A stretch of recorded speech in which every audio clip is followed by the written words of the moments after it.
former president and CEO of Apple, former president of Pepsi and CEO of Apple, John Sculley.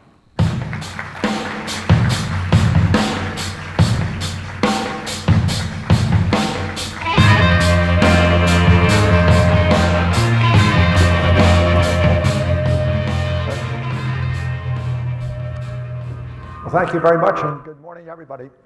I am really delighted to be here, and I have been in healthcare now for 12 years.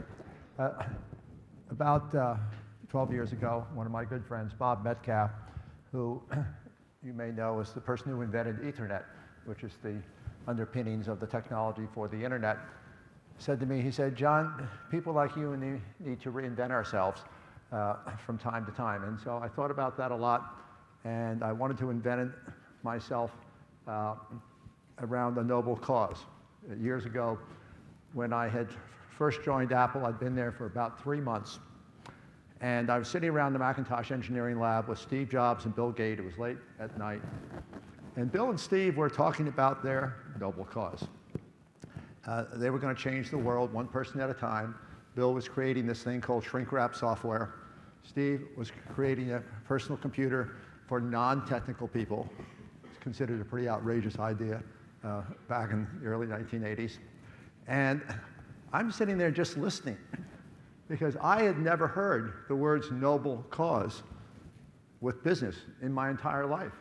I was a veteran of the Cola Wars in a 100-year-old industry where someone wins, somebody loses. And so to talk about creating an entirely new industry and to think about it as changing the world and to characterize it as a noble cause was entirely foreign in my experience at that time. So many decades later, when Bob Metcalf said, "John, you and I need to reinvent ourselves from time to time," I said, "I'm going to do it around a noble cause." And the noble cause I chose was healthcare, because I looked at it and I said, wow, this is the biggest industry in the world. And it's not sustainable in its current form. And so it was also an industry that had never taken advantage of the technologies that so many other industries, even 12 years ago, were starting to use, from cloud computing to big data analytics, focus on consumers, all of those things. So that's what I've been doing for the past 12 years, is working with talented entrepreneurs, helping them build their companies, investing in their companies. And I couldn't think of a more exciting choice than coming into the healthcare industry. So what I'd like to do is to talk with you about the things that I'm observing. Remember, I'm not a CEO of any company today. I'm an advisor to CEOs. I invest in CEOs. But I particularly focus on founder businesses. And so when I think about what are the things that are really going to be foundational for not just healthcare, but everything.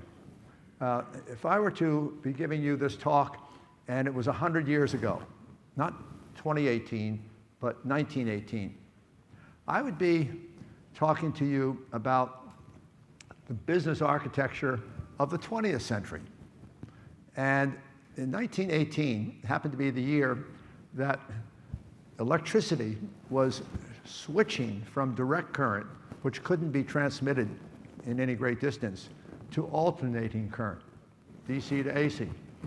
And as that grew out over the 20th century, it became a platform for all kinds of interesting apps. The most interesting was that coincidental with 1918 for the rollout of electricity was the invention of the fractional horsepower electric motor. And it turns out today that the fractional horsepower electric motor completely changed the way we could reimagine every industry. So for example, factories didn't have to be near rivers or waterfalls. Factories could be located anywhere they wanted to be. Over time, it became closer and closer to the customer. And today, 100 years later, that platform of electricity, which is, we think of something we just take for granted, 80% of the use of electricity today is running fractional horsepower electric motors. So now the question is that I think about, so what is the equivalent to something that profound for us in 2018 as we look out to the 21st century? And I think that whatever it is, this business architecture is always going to start with focusing on problems that we can solve in novel ways for customers. And that seems kind of obvious. But the reality is, if you take San Francisco, I lived out in the Bay Area for 10 years when I was CEO of Apple. Anytime there was a big conference in San Francisco and you were at a hotel waiting for a taxi, you could expect to wait there for at least 45 minutes because there weren't enough taxis to go around to service the people who were in town for these large conferences. When the Uber founders, who, by the way, lived in San Francisco, experienced that same problem, they said, well, there has to be a better way. And they created this light asset company where they had hardly any employees because they contracted independent contractors to bring their own cars and be drivers. And they came up with an innovation that could track where the cars were, and you could order a taxi. In this case, it was an Uber car, and you could know how long it was going to take to get you. You didn't have to pay in cash. It just automatically charged your credit card or whatever payment you used. And of course, we know Uber is something we take for granted today. Well, why won't we see things that are just as obvious in a few years as Uber is to us today? I remember when I was in Silicon Valley, and people used to ask me, so what makes the super smart people like a Steve Jobs or Bill Gates different from the rest of us? And I thought about it a lot. And I said, you know, what these geniuses do is they see the obvious to what all of us will know 20 years later, but they see it today. And I remember one of my favorite professors at MIT Media Lab was Marvin Minsky, the father of artificial intelligence.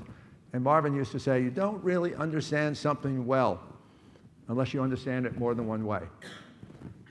When Steve Jobs came to hire me, he said, John, he said, I want you to teach me how to do consumer marketing. He'd seen how we'd taken Pepsi from being outsold 10 to 1 in 50% of the US, and by the end of the 1970s, we had passed Coca-Cola as the largest selling consumer packaged good in the United States. And he said, how did you do it? And I said, well, Coke owned reality. We had to focus on owning perception. Perception is experience, so we ended up selling experience. And experience was, in those days, Pepsi Challenge. He said, come to Apple, teach me how to do that, because I have created this new product called the Macintosh, and the Mac is like no other computer anyone's ever seen before.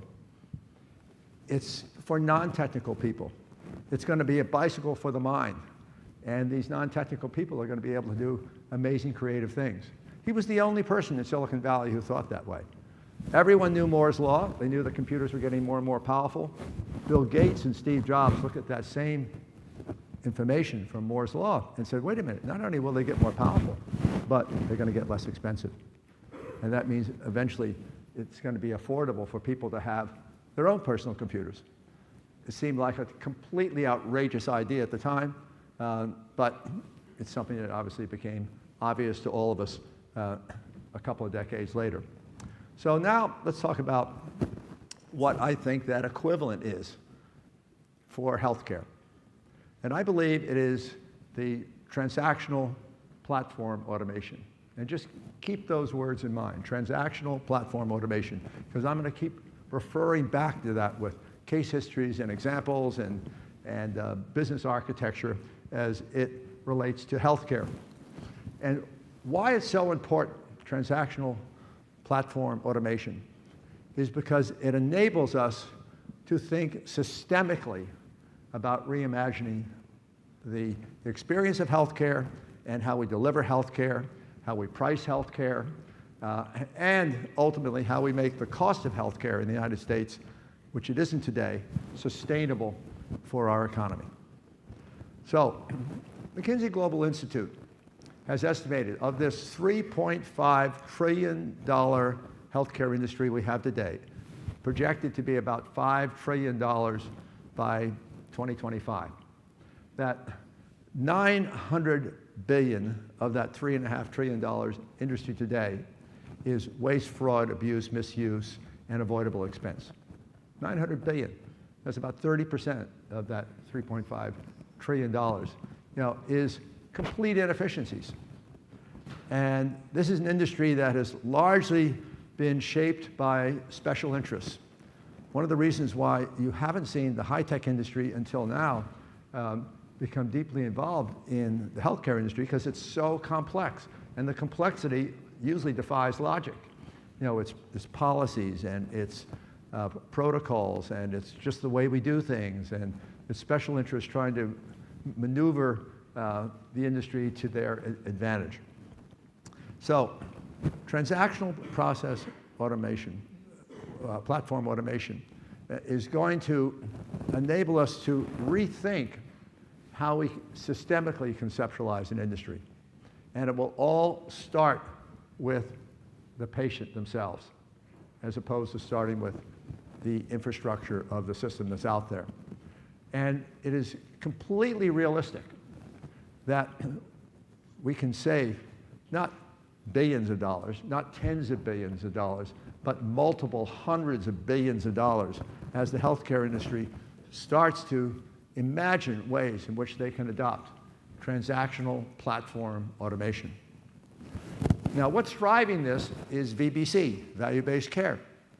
At the same time that Obamacare was launched back in 2014, which obviously became very controversial, the CMS also said, we're going to begin the transition to shift reimbursements from fee-for-service to incentives, which is based on the outcomes of a patient's health, and that's known as value-based care. Now, traditionally, healthcare, like many industries prior to innovative technologies coming in to systemically reimagine them, how did retail go to e-commerce? How did telecommunications go digital, and all the types of consumer-facing services that are available? How did entertainment completely, reimagine itself?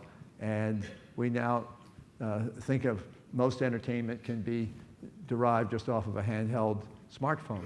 So all of these traditional industries were organized in terms of a hierarchical structure, largely influenced by the Catholic Church and the military, back in the early 20th century. And you find that when you go to platforms, because the operative word is platforms.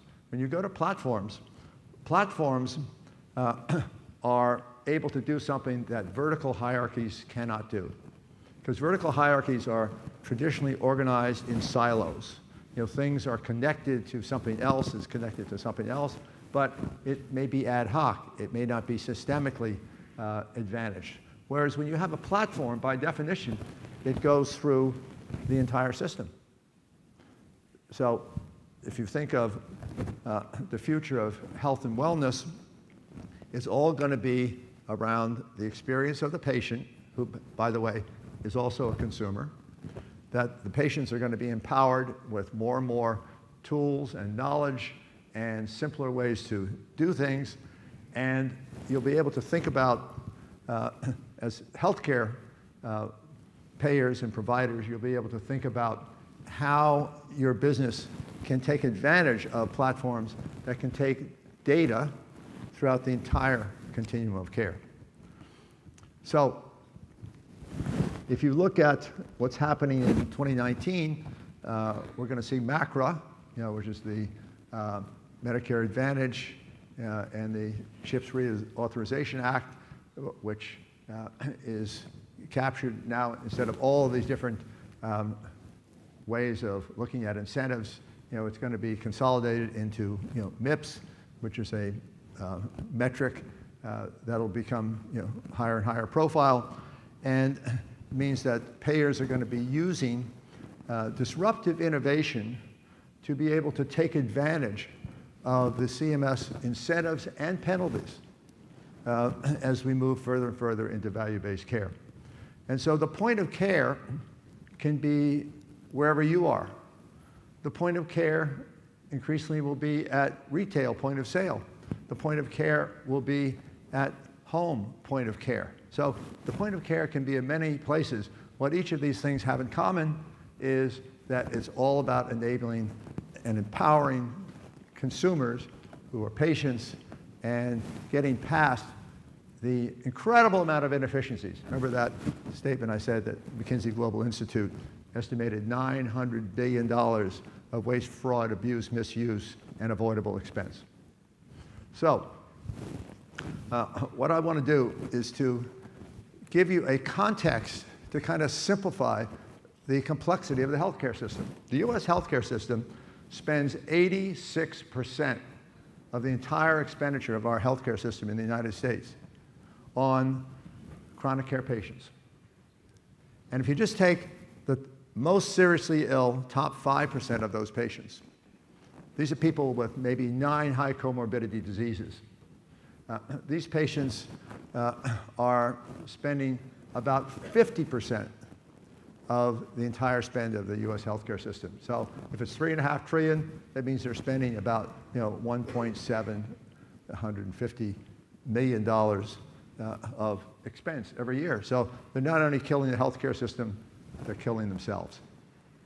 And it's estimated that by 2025, that 40% of hospital beds in the provider health systems are going to be eliminated. And so there's a very logical reason for that.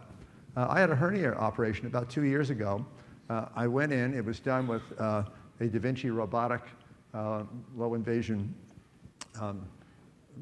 robotic surgical instrument. The doctor, by the way, the surgeon, wasn't actually in the room with me. He was somewhere else with joysticks and viewing the screen. And I was out of the hospital. It was actually a clinic where it was done. So I was, it was an ambulatory surgical care center. I was back out in 2 hours. My brother had a similar surgery for a hernia about 35 years ago. He had to spend 5 days in the hospital. And there are many cases with knee replacements or other joint replacements where people are in and out. They're not spending a week or more in a hospital bed. And the advantage is to get them out before they get a staph infection, before they get MRSA. It's very expensive, and it's not a high-quality care experience to be in the hospital. So patients are being moved from hospitals because of technology innovation. And where are they going? Well, more and more, they're going to be going to their own homes. And more there'll be innovation which will be able to give them a better experience and to lower the cost. So what I want to talk about is what are these power shifts that are going to be going on that can be enabled with technology? Remember, I come from the consumer world. I come from the high-tech innovation world. And now, for the last 12 years, I come from the healthcare world. So I look at these things in terms of how do you connect the dots between what's possible versus what's probable. People don't invest in the possible. They want to invest in the probable. And so you've got to be able to figure out what's the right time to do what, and who do you do it with, and how do you think about it from a business standpoint. So I'll give you a few case histories that I've been involved with. One is a company that I've been involved with the founder since pretty much the beginning of this company. It's less than 5 years old. The founder is a serial entrepreneur with a lot of experience in building large transactional platform automation systems. And this is a company that's focused on reimagining what the PBM is. The pharmacy-based management is probably one of the most controversial parts of the healthcare system. It's about a $370 billion sector of the healthcare industry. It's looked at as a middleman that no one quite understands because there's very little transparency in it. And when it was created 35 years ago, it was built on AS400 mainframe computers. It's all command line, green screen, COBOL programming. And guess what? It is still AS400s, command line, green screens, and COBOL programming. And it was set up originally to adjudicate reimbursements for the pharmaceutical companies working with the payers, working with the pharmacies and the providers, and adjudicating these reimbursements. So it's really good at that. The challenge is that technology has come a long way in the last 30, 35 years. And for a variety of reasons, healthcare has been the last really large industry to take advantage of some of these innovations. So the conventional PBM did one thing really well, but it's required by CMS that you have to document every script when it's written for its clinical claims and related lab data. And that's very important in terms of adjudicating the reimbursements. But imagine if you can take that same data and know every prescription that a chronic care patient takes. Take the high comorbidity patients who have maybe 9 different high comorbidity diseases. Imagine if every physician specialist who's writing a script saw that things that they had written were actually duplications to another prescription or something equivalent that the patient had already gotten. And what we see, particularly with these chronic care patients, is that they are unintentionally over-medicated, not because the doctors aren't competent, but because they don't have the information.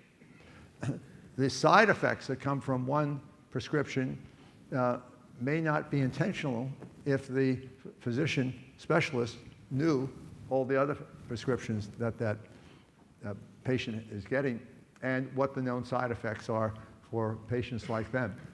And then being able to manage, if you can take that data throughout the entire continuum of care, all the way out to the chronic care patient's home, and being able to monitor, do they actually take their prescription?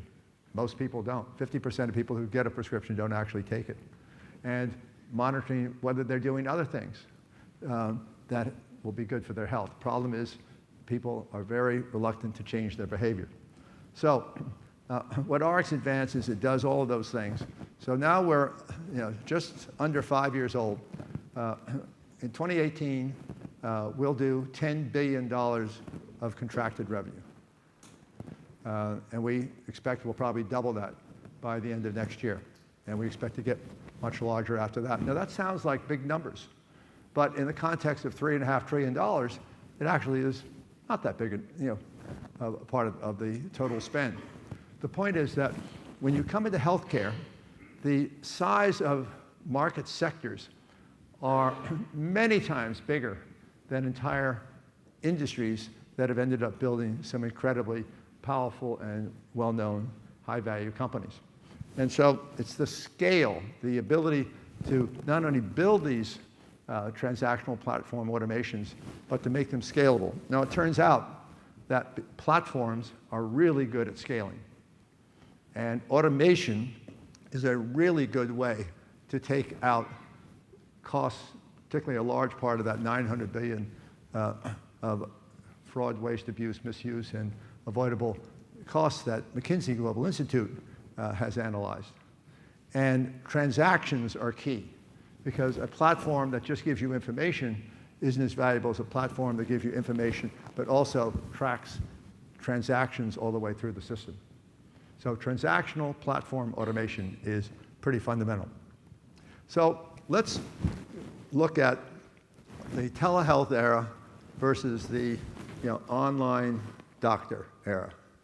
The more that you can start to imagine things in terms of what can take something that starts out as a really intelligent place to build a new company or service, but then put it into the context of what's possible with transaction platform automation and how it can expand. And then as you move more and more towards expanding with consumers, then you look for language to describe what you do that is more familiar with how consumers describe things and think of things, as opposed to how does the healthcare industry or the high-tech industry, describe things. And so let's look at this whole world of the difference between telehealth that started out on low acuity care. It was said instead of an appointment, you have an on-demand service that you can reduce the emergency department visits. That saves money. And now as we move into the next generation of online care, we start to see that 50% of the population has at least one chronic care disease. So it's not just the 5% who are the super high 9 comorbidity diseases that are killing the healthcare system and killing themselves, but 50% of the population has at least one chronic care disease. Maybe it's sleep apnea. Maybe it's type 2 diabetes.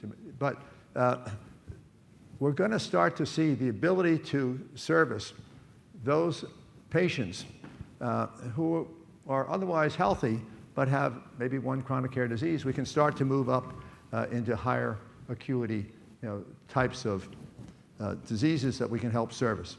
And telehealth, if it's looked at as a platform, can start to integrate into other parts of the care system. And we can start to look at big issues like, how can we help close gaps in care? And how can we improve preventative care? And how can we reduce the many expensive specialist appointments? And as I think everyone here knows, you can wait 24 days to get an appointment for a doctor in a doctor's office. That's not how most people are experiencing services from other industries. They want it right now, and they want it in something that's in their hand, like an iPhone or a smartphone. And it includes behavioral health as well. Many people prefer behavioral health to be with an intelligent assistant, and they're very happy doing it with chat as opposed to sitting in a doctor's office, having other people watch them, wondering why they're coming to see a psychiatrist. So people are self-conscious, and yet they can do things very simply, over virtual care with a smartphone. I was very fortunate to get involved with a young entrepreneur. He had just recently dropped out of Brown University, Grant for Sandig. He was 21 years old, and he had this idea to start a consumer engagement company in healthcare. And so he asked me to help him. And he turned out to be an amazing, talented entrepreneur. He built a transaction platform automation system that was all about consumer engagement. It was all about wellness coaching, preventative care.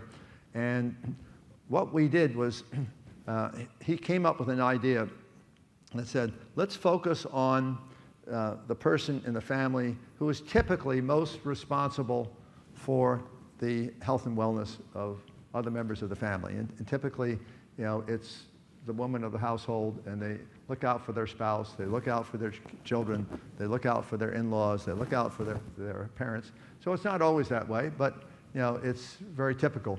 And their demographic profile may be 30 to 45 years of age. They could be older, they could be younger, but what Grant for Sandig came up with was an amazingly simple HRA, Health Risk Assessment Tool. When you go into a doctor's office, you fill out all these forms. Every doctor you go into, you fill out the same form. It's amazing that no one shares these forms, but that's just how the healthcare system is today. That's why we have all this waste, fraud, abuse, misuse, and avoidable expense. So what Grant came up with, he said, I think I can take 40 screens and divide the screen in half and give people a choice. Are you like the half of the screen that is titled A, or are you like the half of the screen that is titled B? And so they created 40 different screens, and as people answer that, it's pretty simple. A, B, B, so forth, 40 different questions. Doesn't take much effort. At the end of it, it's amazing from a data science standpoint how much information people have given that's important for starting to figure out how to lead them into things that they're going to be interested in and lead them to things which are actually going to help them have a higher appreciation of how to take care of themselves and even take care of their families. And so consumer engagement services, there was one called Red Brick, which had about 5% engagement digitally. Re-engagement was about 3%. At Rally Health, we got 38% consumer engagement, and the re-engagement only dropped to 33%. So once we got people engaged, then we introduced gamification. We started the company out in San Francisco. We recruited from Apple, from Facebook, from Google, from LinkedIn, and when we eventually started to show the big healthcare systems what we were doing, they said, well, we could reverse engineer your technology, but we can't hire people like that. They aren't going to come and work at our big insurance companies because that's not the culture that those types of people expect. And so we enabled, once we identified the people through the HRA and we gave them gamifications, we started to give them choices of things we think they would be interested in, groups they could join, and we set up awards, recognition, and we set up rewards, money, and the money, eventually we sold the company to Optum at United Healthcare, and that was about 3 years ago. And so they were able to give even more rewards because they could give discounts off of copay and things of that sort. So, it didn't cost them as much as we could value the rewards at. And today, that business has taken over all of United Healthcare's wellness patients. They moved all their wellness patients from Optum over to Rally Health. It's taken over all of their preventative care patients. And it's now over $1 billion revenue company and over 1,000 employees, and it's incredibly profitable. So that's just one story. The problem is that digital health does not have as many role model examples as you find in other industries. Look at fintech. There are all kinds of companies that are role model success stories. Look at e-commerce. There are all kinds of role model success stories. Look at entertainment. And so forth. But healthcare has a relatively small number of digital health role models that have really scaled up to significant value, multi-billion dollars of value. So let's just talk about MDLIVE. I was an early investor in MDLIVE. I'm not actively involved in MDLIVE, but I have a lot of respect for what the team is doing. But as we think about MDLIVE, and you'll hear a lot more about that as the morning moves on. But think about a world in which integrated and automated type innovations can start to systemically reshape what we knew originally as the low acuity care telehealth industry. And now we're starting to see as an online doctor, in a very broad sense, that will eventually become, a multi-billion dollar, industry, and it will go horizontally because it's platform-based. It'll go horizontally throughout the entire continuum of care, integrated into the mainstream of the healthcare system. Sophie is a perfect example, and I think you're going to hear more about that this morning when Lyle talks to us. Sophie is a virtual assistant. And Sophie is able to do some amazing things from taking the normal process, which traditionally in telehealth was to direct people to a call center. Very expensive to direct people to a call center. If you can do it with an automated platform and be able to have the triage, done by a virtual assistant. And you'll hear more about the details of that. And this can be done to onboard people after the triage and to be able to handle other parts of the task. And in some cases, you're going to see virtual assistants will be able to, as I said, with behavioral health, be able to actually take a role. So I want to talk about another way that the healthcare industry is going to change, and that's point of care at retail. And this means not only wellness and preventative care, it also means longevity. Why? Because we're all living longer. And we live longer, and if we're going to be getting care directed to us individually, the retail experience can be completely reimagined once we think about transactional platform automation. So, if you are involved with a health system and you have hospitals involved, the one thing that you can be absolutely sure of is that the hospital won't look much like the hospital today if we were standing here and sitting here in 2030. Now, that's not very far away. That's roughly 11 years away. And you can just go on Google and look at, what's the hospital of the future going to look in 2030 or 2035? And you'll see things that don't sound ridiculous or science fiction. They actually start to make sense when you realize that hospital beds are being eliminated, and you realize that as we move to a horizontal value-based care platform to deliver services, that payers are now, the line between a payer and a provider is no longer a hard line. Payers are moving aggressively into ambulatory care. United Healthcare has done it with Optum for several decades now, and other payers are starting to look at opportunities as well. And because it's happening so fast that the majority of this is being done with M&A, mergers and acquisitions. So it's not just the super big M&A deals like Cigna buys Express Scripts or CVS Caremark buys Aetna, but it's hundreds of deals that are going on all the time with smaller companies within the healthcare system. And why are they merging together? Because the industry is not going to be vertically structured. The industry is going to be much more horizontally structured. So technology makes it so much less expensive to deliver things when you are horizontally organized as if you are vertically integrated, and you can take advantage of integrated medical services enabled by platforms, and more is going to be empowered by machine learning and other technologies. So let's just go through the list. Let's take Walmart. Now, about 8 years ago, Lee Scott, who was then the CEO of Walmart, asked me to come and speak to a large audience, several thousand people that he and I both spoke to talk about what might we think of in terms of retail's role with health and wellness. And they actually went into business, launched something more like a department store model where you have stores in stores. So they didn't actually own these little businesses. They rented real estate to them. And it didn't actually do very well. But they've been rethinking this, and they say, wait a minute, we don't need as much retail space as we did before e-commerce and before Amazon reinvented supply chains. And it turns out that in Walmart's case, they are the largest leaser of commercial retail real estate in the United States. And the space that they need for their dry goods and groceries could probably be done in a significantly smaller footprint than what they have today.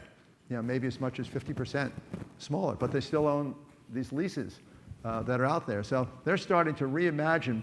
So how could we be as innovative in delivering health and wellness and even longevity type services as we have been in building out the dry goods and grocery type products that we've sold at Walmart. And Walmart's done a wonderful job of reacting and adapting to the competition from Amazon. One of the most impressive responses of a traditional company adapting itself to entirely new kinds of competitions. So I would take it seriously. I think that you'll not only see mini clinic type things, which we're already seeing in the pharmacies, but you're going to see things like women can go in and do mammograms. We'll see skin peels. We'll see health coaches. We'll see obesity clinics. All these things can be done without an intermediary of having to go through a traditional health system. CVS Caremark is just completing their acquisition of Aetna. And Larry Merlo, I was listening to a presentation he gave at the Morgan Stanley Health Conference a few weeks ago. And he said, look, we're going to a subscription model. Now, let's see, who else has a subscription model? Oh, yeah, Amazon Prime, 100 million people. Has it been successful? You bet it has. And so the day that Amazon announced they were buying PillPack for $1 billion, the healthcare industry lost $17 billion of market value in one day. Amazon didn't do anything, but people had a lot of respect that if Amazon goes into an industry sector, then you better pay attention. So obviously, CVS Caremark is saying, gee, we can start to learn from others what they're doing in other industries, and so they have a subscription service that they're just about to launch, which will offer discounts. It'll offer, for I think $5 a month to be a member of it, other types of advantages, and they're expanding their offerings, and a lot of it, by the way, is enabled by platform-type services. So Walgreens, not to be left out, we've been working with Walgreens at my company, RX Advance, because we have all this data about patients that we get from the clinical claims and related lab data and other things we're involved with throughout the continuum of care with our transactional platforms.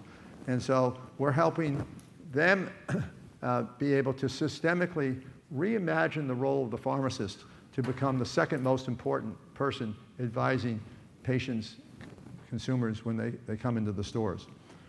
Senior care is really interesting because senior care is going to involve more and more people, and it's a real dilemma. Today, there are about 34 million unpaid caregivers in the United States, often family members, friends, and so forth. There are 56 million people over the age of 65 expected by 2020. So you got all of these people who are aging. Many of them are going to be living, with not a lot of resources. Sometimes, elderly people are living in a one-room apartment, or they're living in a mobile home. They don't have a lot of information about how to take care of themselves, and it's not likely we have enough unpaid caregivers to go around. So how does society deal with that problem? And if we look at, again, transactional platform automation, there are going to be opportunities to bring innovative technology to the problem and actually bring a much higher quality experience at a much lower cost of delivery to many of the senior care patients who are very ill, no longer are being served in the hospital, but are being dependent on getting care in their own homes. So in senior care at home, the goal is to integrate, and integration means looking at the payer, the provider, all the different other services, pharmacies, medical supplies, all these things. More and more we can start to think horizontally of how services can be delivered in entirely different ways at dramatically lower costs. And it's not possible without adopting technology. So let me give you the technology that I think, two of them, which I think are going to be very significant for solving senior care in a dramatically different way.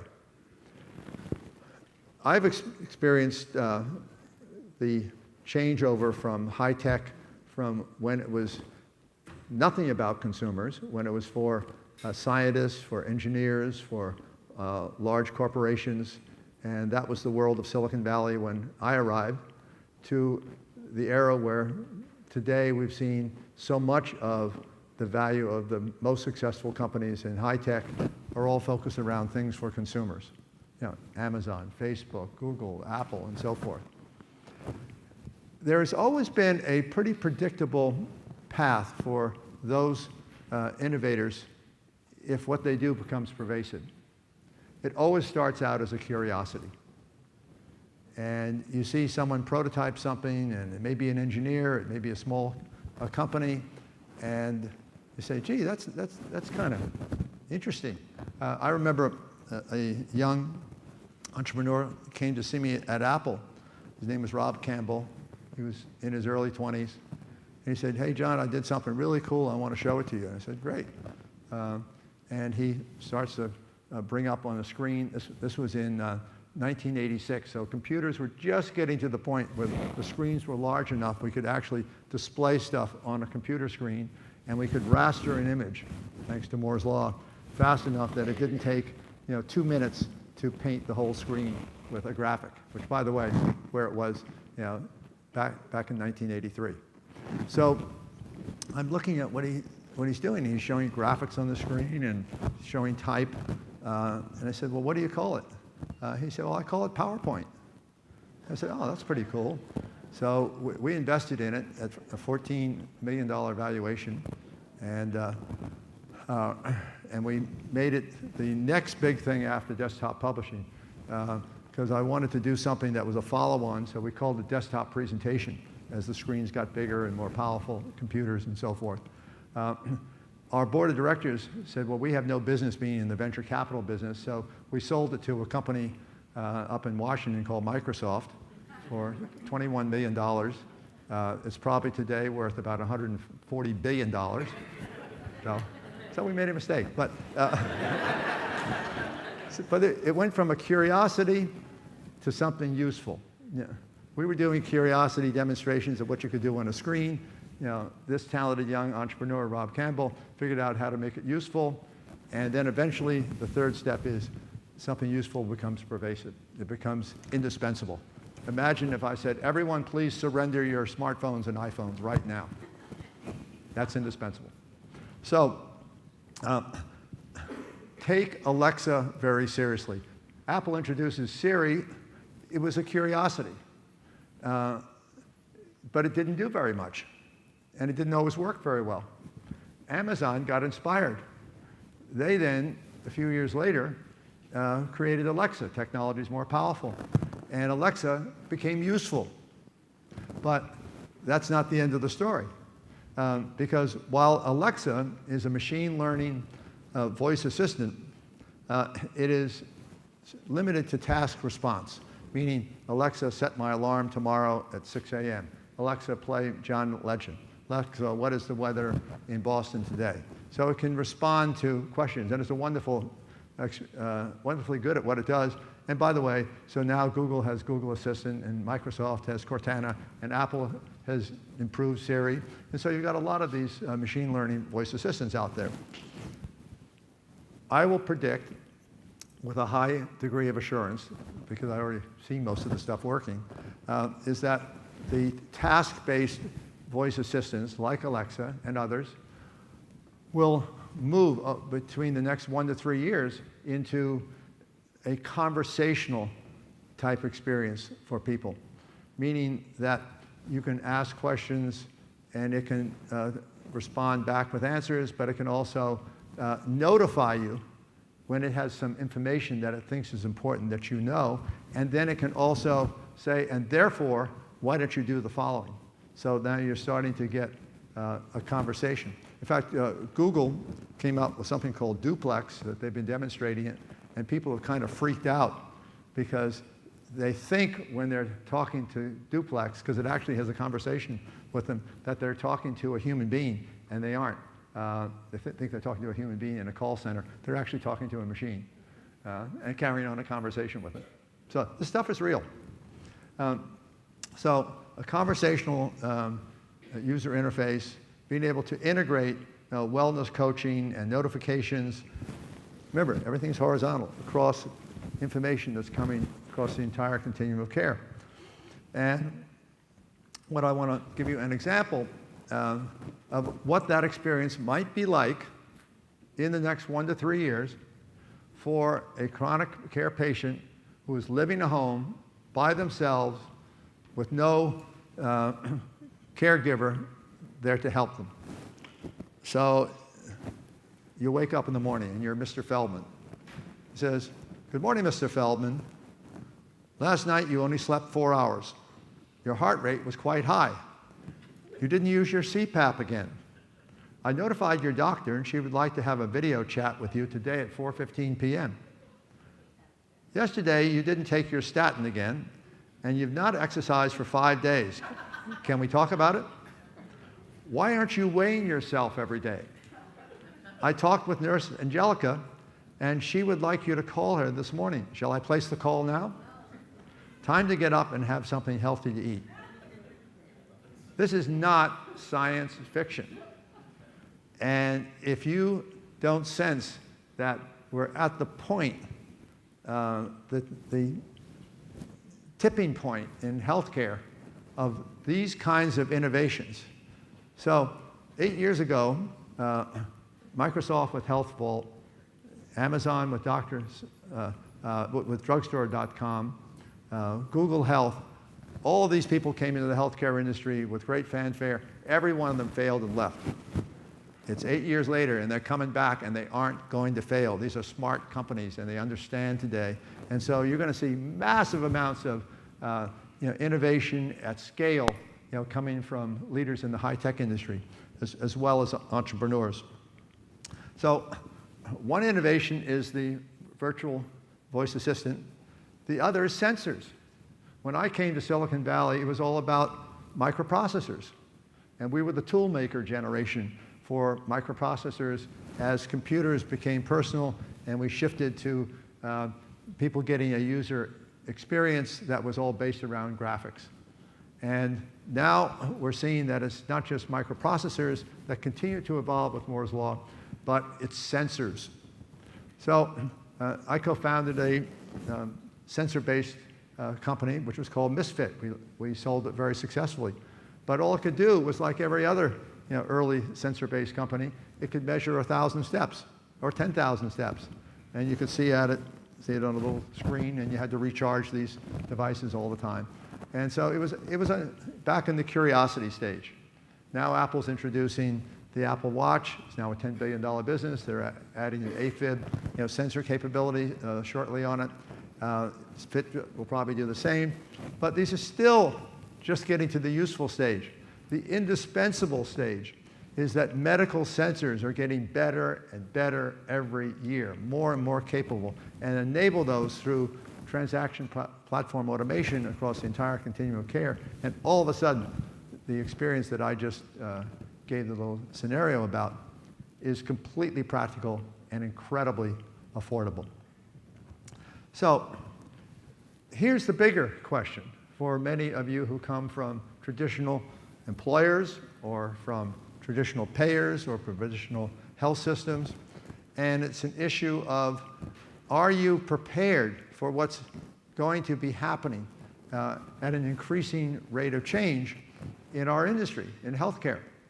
And I mean prepared. I don't mean do you have enough money, do you have enough talent in the organization, do you have enough motivation from your leadership, but are you culturally prepared? Because look at the companies at the turn of the century, just 18 years ago, that were the leaders in the US industry. Remember a company called Kodak?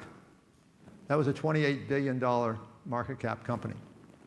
IBM was a giant at that time, and they had gone from making personal computers and mini computers and mainframe computers and moved into services.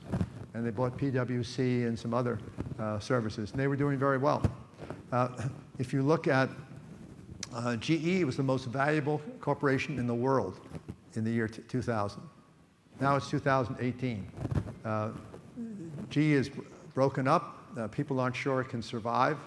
It doesn't have enough cash to pay its dividend, so it dropped its dividend to a penny, and a penny a quarter. And they're selling off pieces at substantial discounts over what they paid for businesses. And they said they were going to reinvent the industrial internet in a way that would completely change the way that big corporations managed. It turned out that the team that they put together to do that culturally didn't like working at GE. One of the founders of Groupon went off and started a new company. I think it's called Upside. And they recruited almost all those people, and Warren Buffett invested in it. Because the culture was just too difficult at GE to do that kind of innovation. And look at IBM. They have not been successful with Watson. They have very smart people. It's not a question of talent. It's a question of understanding the culture that can deal with innovation. So the market value of Amazon Web Services Morgan Stanley says if it were an independent company, would be about twice as valuable as IBM is in total. And it was only launched in 2009. And it's just one part of Amazon. So we are in a very different world. And if anyone goes home from this conference thinking that you got a few years to figure this out, you don't. It's happening now. And it's happening at an accelerated rate of change. So that in traditional corporations, middle managers are measured on what are called KPIs, key performance indicators. Companies look at themselves with financial models usually around ROAE, return on assets employed. Business plans become a big part of people's business life, often taking 4 or 5 months to go through the whole preparation process. Isn't it interesting that the following year, when a team presents their accomplishments from the previous year, they can do it in about 5 minutes, but they spent 5 months building the plan.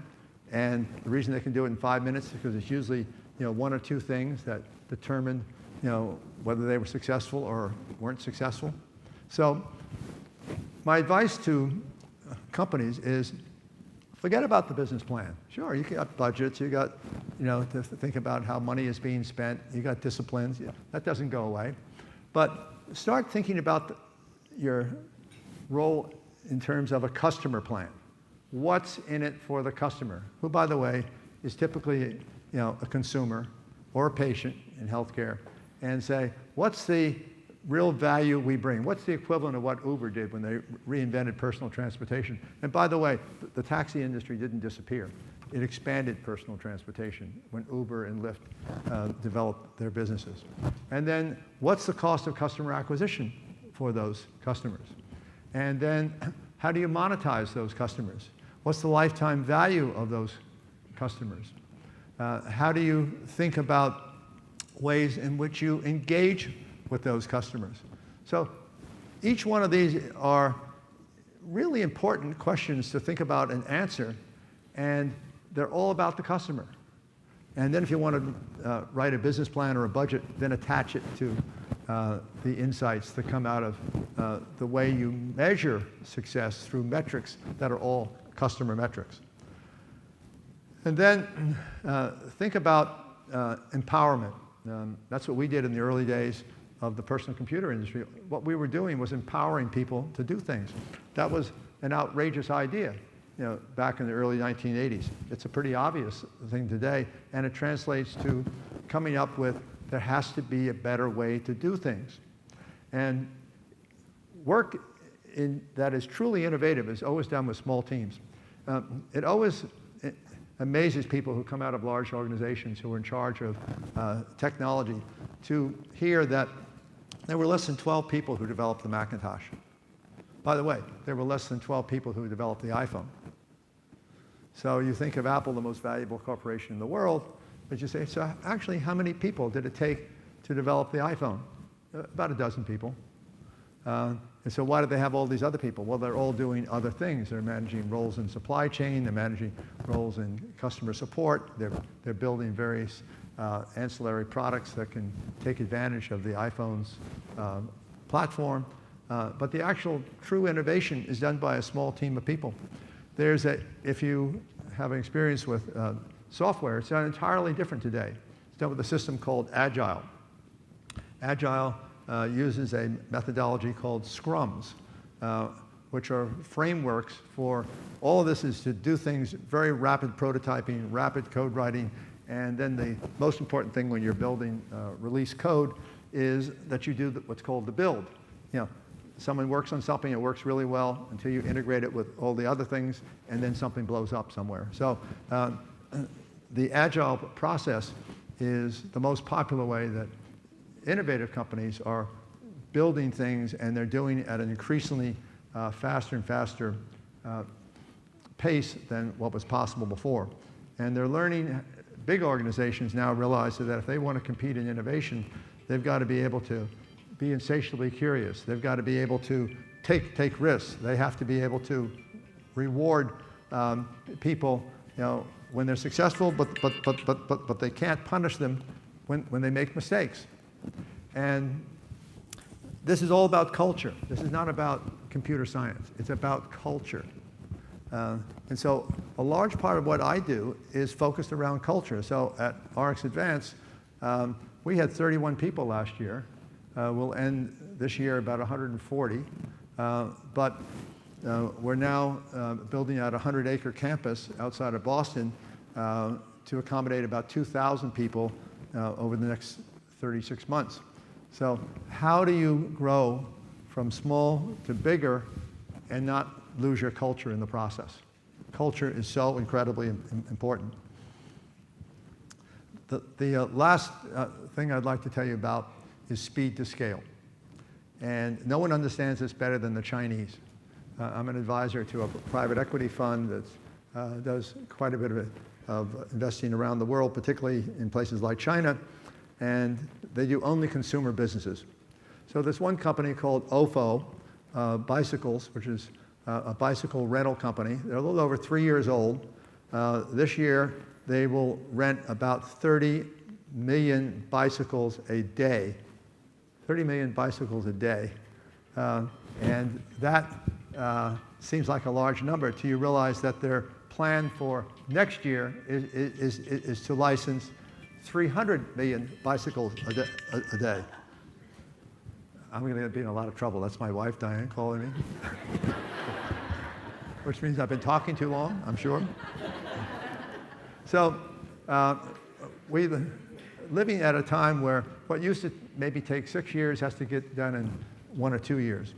And everyone in this room is familiar with linear time.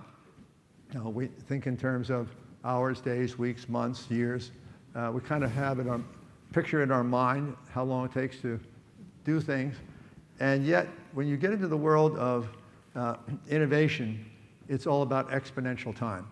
And so many different technologies are growing at an exponential rate of change. It can be sensors, it can be drones, it can be robots, it can be innovations with virtual assistants and sensors and so forth. So it isn't just Moore's Law anymore. And it means that because of this compounding math, that you have to be able to take advantage of these rapidly changing exponential growth technologies. But you also have to realize if you don't, someone else will. And you may not be the beneficiary of their success. So my goal today in this talk is to give you kind of the connecting the dots to think about the context of how quickly things are happening. Exponential change is not a steep straight line. Exponential change is a curve that goes up at an incredibly accelerating rate of change. So in 2007, Kodak, who had invented digital photography, they knew that digital photography was going to be important and would be commercially the future, but they were not familiar with exponential time. And so the same year, 2007, that Apple introduced the iPhone and took advantage of the change that was going on as the wireless telecommunications industry went from 2G, which was simple text, to 3G, you could actually send photos, and introduce the iPhone with a big screen that you could carry around in your hand and actually take high-quality pictures and send it to people. Kodak doubled down in vertical integration, and it was trying to become lower cost vertically so it could compete with Walmart, who was selling a single-use film camera at a more aggressive price than what Kodak had been selling it. So smart people can make big mistakes. It wasn't a question of Kodak's people not being talented or smart. They didn't have the context that the world was no longer linear change, it was exponential change. 4 years later, Apple had the biggest success ever, and Kodak filed for bankruptcy. Will that happen in the healthcare system? Probably somebody will file for bankruptcy. I don't hope not, but it's just inevitable that the kind of things you see going on may not be bankruptcy, but the things that have happened with a GE or an IBM and I could pick other companies, I don't mean to just pick on them, that healthcare is absolutely poised for dramatic and rapid change. So thank you all very much.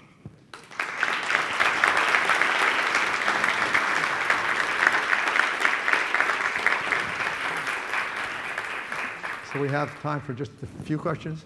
Questions? We've got a microphone, so raise your If you hand. raise your hand, then they'll bring a microphone to you. Maybe say your name and where you're from. Sam Boston Center Healthcare. Question is, in platforms, network effect applies. Sorry, I can't hear you. What? With platforms, network effects usually apply, and there is usually one or two winners. Yes. What will everybody else do? Well, I think first of all, the network effect has already happened in industries other than healthcare.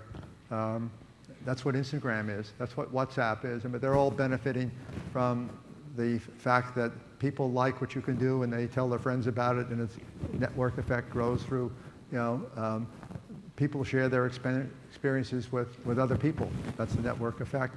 I think that in the case of, let's take telehealth. And as I said, I'm not directly involved with that, but I think if it follows the pattern that we've seen in other industries, first of all, the descriptive language will rapidly change. It'll become more and more like technology words and more like things that consumers think about in explaining things. It'll become more and more simple in the way that you can get services, because people don't have the patience. If you want the real network effect, people have no patience.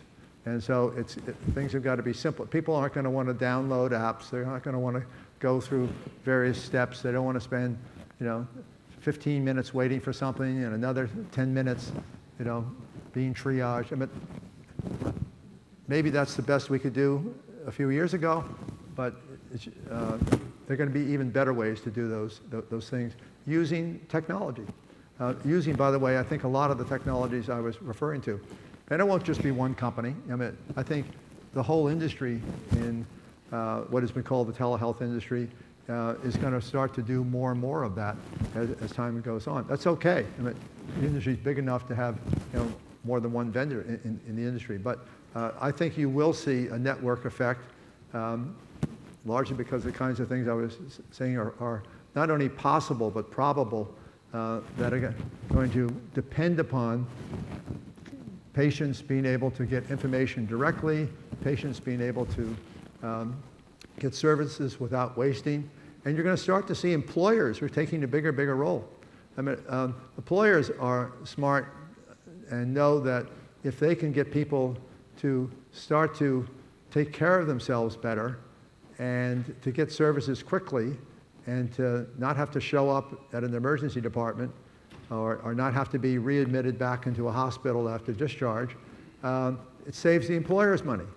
So I think you're going to see the employers getting more and more interested in these types of remote monitoring, virtual services, and all of that is going to contribute, I think, as a good example of the network effect.